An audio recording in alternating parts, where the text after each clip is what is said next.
Goeie. Ja, goeie.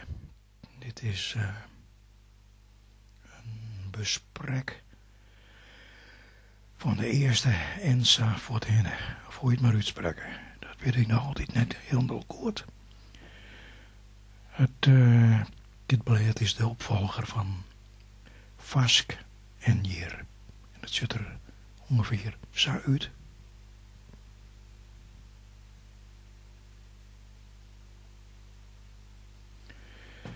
Het is ontworpen door Jelle Post. Nou ja, dan is het wel goed, hè? Dat weet je al.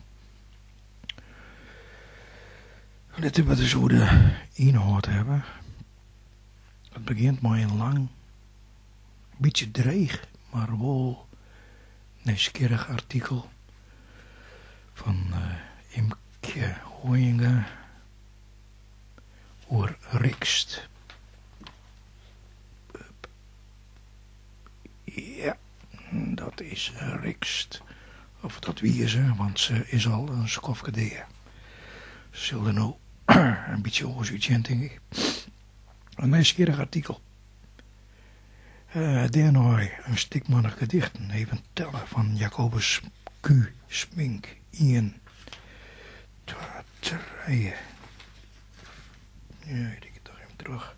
4, 5, 6. 6 gedichten. Van Jacobus Smink. Nou, dat liep het maar goed. Dat zijn mooie gedichten. Ja. 6 gedichten. Dan is er een heel pad van de Nijten van Skinbondel nou al presenteren. Dan een stuk over de verhalenbondel van Janneke Spoelstra. Een vrij saai besprek, heel erg zijn. Een gedicht vanuit de Kriepstra en een van Tije Itzardi. Willem Winters, die had het door Ringelnats. Dat is wel aardig, ja, maar Pieter Boersma had ook mooie gedichten. Het door stoeptegels en zo. Tja. Wat mag je ervan zeggen? Toogt die man wel? Ik denk het wel.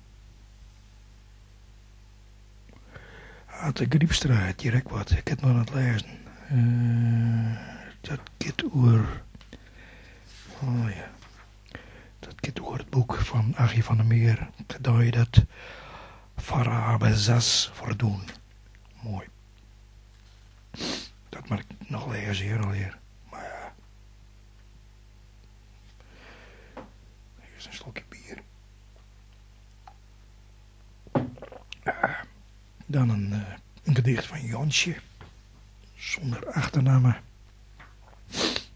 En dan een paar gedichten van Butler Laverman. Het eerste gedicht is een Frieske dichter en romanschrijver. Een behoorlijk leuk worden. Het gaat over Paken Bieverdun.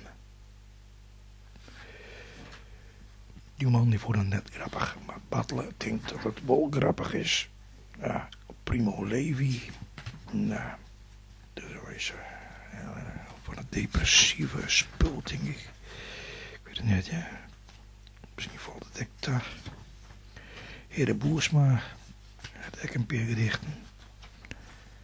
Nou zo, zien we hem allemaal uit hebben. Ja, we hebben hem uit. Nou, dat weer de eerste Ensa van het henne. Keep je of neem een abonnement.